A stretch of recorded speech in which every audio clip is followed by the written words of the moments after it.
आ, ये साथियों कौडियाला से ठीक पहले ब्यासी की तरफ तो ये जगह है, इसका नाम इन्होंने कहा जंगल रिजॉर्ट। और आप इसका लोकेशन देखिए तो ये एकदम, ये जो ऊपर से जलधारा आ रही है जिसको हम लोग गढ़वाली में गदेरा कहते हैं, यानी नदी का एक छोटा सा रूप, एकदम उसके मुहाने पर यह बनाया गया है। इधर बगल में ये रेलवे के का काम कर रही नवयुग इंजीनियरिंग कंपनी का दफ्तर दिखाई दे रहा है।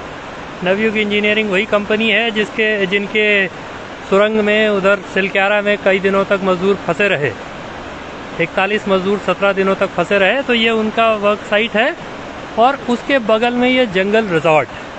और ये हैरत की बात है कि ये रिजॉर्ट इस तरह से ठीक एकदम इस जलधारा के बगल में है, यानी किसी भी दिन आपदा जैसी स्थिति होगी, किसी भी दिन ऐसे हालात होंगे कि नदियां गाड़ गदेरे उफान मारते हुए आएंगे तो इसको अपने साथ ले जाएंगे।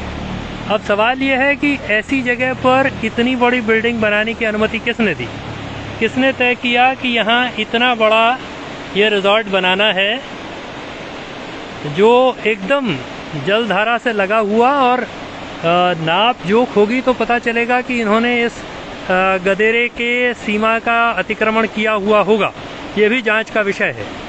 और अगर आप ऊपर की तरफ से देखें तो ये देखिए एकदम पहाड़ से मलबा भी नीचे को आने को है, तो दोनों तरफ से ये खतरों से घिरे हुए ऐसा भारी भरकम निर्माण कार्य यहाँ किया गया है। अब ये किसकी शह पर हुआ, प्रशासन, पुलिस, सरकार सब कहाँ सोई रहती है, वो कैसे इस तरह की चीज़ों को बनने देती है, ये बहुत विचारणीय प्रश्न है। क्योंकि दूसरी तरफ जो ढांचे हैं जो नवयुग इंजीनियरिंग ने बनाए हैं रेल विकास निगम के प्रोजेक्ट के लिए, तो वो एकदम अस्थायी किस्म के ढांचे हैं, तो शायद उसी का लाभ उठाने के लिए किसी धन्ना सेठ ने ये बनाया है। लेकिन ये बहुत दिक्कत की बात है कि इस तरह से जल धाराओं पर अतिक्रमण करके या उनके किनारों को घेर करके इस तरह से लोग बनाएं, रिजॉर्ट बनाएं, होटल बनाएं। और इस पूरे इलाके में तो हम देख रहे हैं कि इसी तरह से लोगों ने बनाए हैं, जो कुल मिलाकर के अंततः विनाशकारी सिद्ध होते हैं, आपदा की विभीषिका को बढ़ाने वाले साबित होते हैं। तो ये अपने आप में जांच का विषय है कि कौन लोग हैं जिन्होंने ये बनाया, ऐसी जगह पर बनाया, एकदम इस जलधारा के नज़दीक बनाया, ये जांच का विषय है। हम ये मांग करते हैं कि इसकी जांच होनी चाहिए। टिहरी जिले में पड़ता है, टिहरी जिले के प्रशासन को इसकी जांच करनी चाहिए, राज्य की सरकार को इसकी जांच करवानी चाहिए कि कैसे लोग इस तरह से जलधाराओं के नज़दीक एकदम इतना आराम से उसके पार जाने के लिए, देखिए बाकायदा उन्होंने एक पुल अपनी तरफ से बनाया हुआ है ताकि वहाँ पहुँचा जा सके, तो वो भी अपनी तरफ से बना हुआ है, वो आप देख सकते हैं। तो मैं समझता हूँ कि इस तरह के जो भी निर्माण कार्य हैं, ये एक तरह से आपदा की विभीषिका को बढ़ाने वाले सिद्ध होते हैं। आपदा के समय, जब आपदा आती है, जब किसी भी समय इन जलधाराओं में अभी भी पर्याप्त पानी इस गदेरे में है, लेकिन पानी इससे ज़्यादा बढ़कर के आएगा तो पीछे देखा जा सकता है कि काफ़ी बड़े बोल्डर्स वगैरह हैं, काफ़ी बड़े बड़े चट्टान नुमा पत्थर हैं, और किसी समय आपदा की स्थिति बनेगी तो ये उसके जद में आएंगे, उसका शिकार होंगे।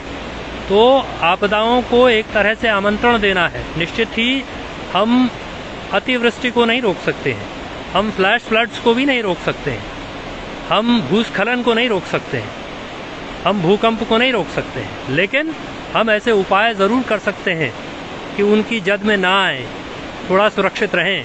क्योंकि इसका अपना नुकसान होगा जो होगा, लेकिन इतना भारी भरकम ढांचा अगर इसको कोई नुकसान होगा तो ये आगे भी लोगों को नुकसान पहुंचाएगा, इस जलधारा को बाधित करेगा। तो ये जिसने भी किया है इसकी जांच होनी चाहिए। और हम ये मांग करते हैं कि जब सरकार इतना सब अतिक्रमण के खिलाफ अभियान चलाने का दावा करती है, तो क्या सिर्फ छोटी गरीबों की झोपड़ियों पर, वनों में सैकड़ों साल से रहने वाले वनवासियों के खिलाफ, खत्तावासियों के खिलाफ ही वो अभियान है? ऐसे तमाम लोग जो जंगलों के बीचों बीच इस तरह के रिजॉर्ट जलधाराओं के करीब जलधाराओं का अतिक्रमण करके बनाएंगे, उनके खिलाफ किसी तरह का अतिक्रमण विरोधी अभियान नहीं चलेगा, उनकी कोई जांच नहीं होगी। तो हम ये मांग करते हैं कि इसकी जांच की जानी चाहिए, ये सुनिश्चित किया जाना चाहिए कि इस तरह से वाटर बॉडीज का अतिक्रमण, जलधाराओं का अतिक्रमण कोई ना कर सके।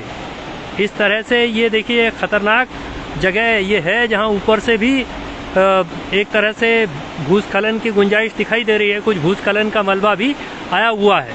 तो इस तरह की अनुमति कतई किसी को नहीं दी जानी चाहिए कि वो जलधाराओं के बीच में घुस करके इस तरह से अतिक्रमण जैसी स्थितियां पैदा करे या आपदा जैसे हालात पैदा करे। ऐसी अनुमति किसी को नहीं दी जानी चाहिए। टिहरी के जिला प्रशासन से और उत्तराखंड की सरकार से हमारी मांग है कि इस रिजॉर्ट की जांच होनी चाहिए। ये कैसे यहाँ पर बना, किसकी अनुमति से बना और इसने कितना इस जलधारा के रास्ते का अतिक्रमण किया है या नहीं किया है, इस बात की भी जांच करने की हम मांग करते हैं।